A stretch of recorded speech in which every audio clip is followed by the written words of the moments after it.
Hello and welcome. In this video, we're going to take a look at Pluto TV's new app and address the idea of the new membership. You see here that I am signed in on my Pluto TV app here on my NVIDIA Shield. And just to let you know, there is no fee for Pluto TV. They haven't started making it like Paramount Plus. It's still a free app. Just they're prompting people to sign in as you load the app now instead of just leaving that as an option. As you see, we're just going to bounce through the app. They have changed up the look in the last couple of months. They update things from time to time. You see that they have a channels for you selection that's, I guess, based on some stuff that you've watched. I haven't really watched a lot of this stuff, but I have explored things for video purposes and answering questions for people. But you see that you have your little home rows that are based on everything from what people have been watching to what you've been watching and suggestions. But they still have their live TV section broken down into different sections and genres. So, you got your featured, you got your movies section, and then you've got things that break down by genres, like you see comedy, classic TV, and so on. This is still all free. This is still commercial supported.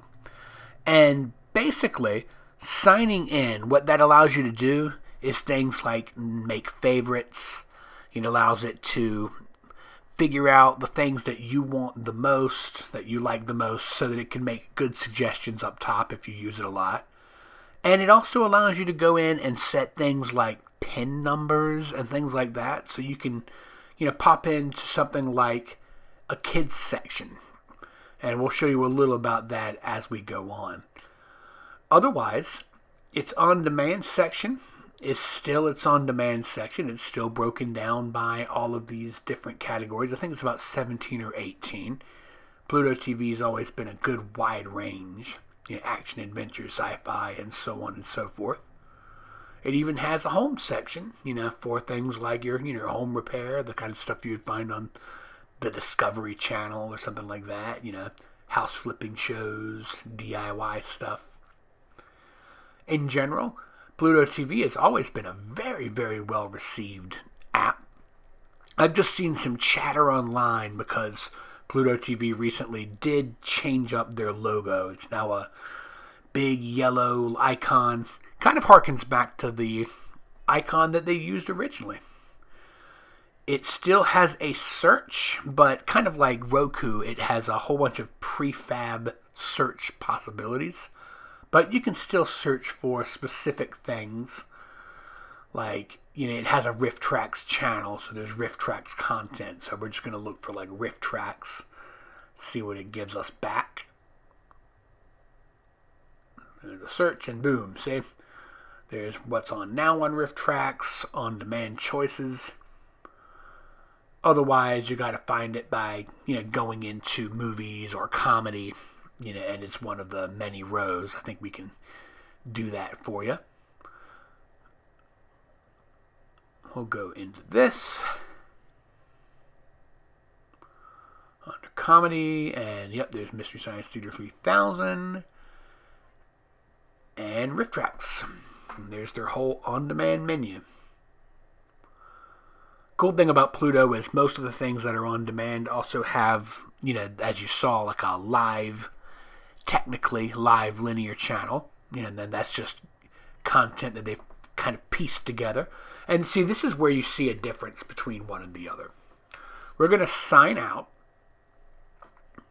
And now you see up in the corner, we have signed out of this device. And now take a look at it without the sign-in. Do you notice a big difference? I bet you don't. It still has the same row at the top of most popular movies. It still has the same menu. The difference is that, when you click on that little account at the bottom, it shows you that you're not signed in. And it also lets you know you'll need an account to access this mode and put in a PIN and things like that. Signing up for an account is easy. You just, it'll prompt you. It'll tell you where to go. It's no big deal. You don't have to share credit card information. It's not even as complicated as signing up for something like a Roku account.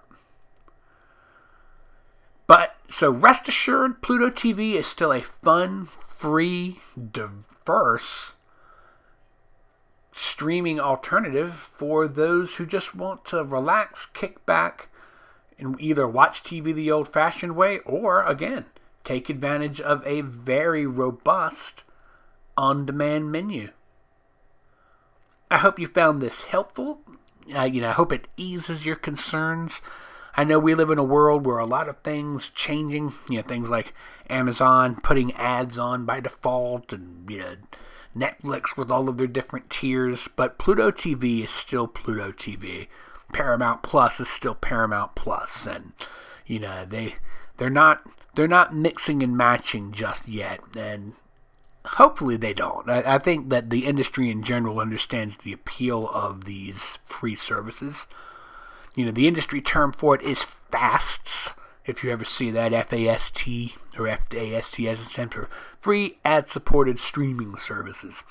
But, that's just a bunch of insider jargon, really, for advertisers and things like that. But if you see that in headlines, a new FAST from so-and-so, that's what they're talking about. But you can still find Pluto on multiple platforms. This one, like I said, is on my NVIDIA Shield, but you can still find it on the Roku and on Samsung Smart TVs and LG TVs and, Roku and Amazon Fire, all of the places you always did. It's just got a new logo.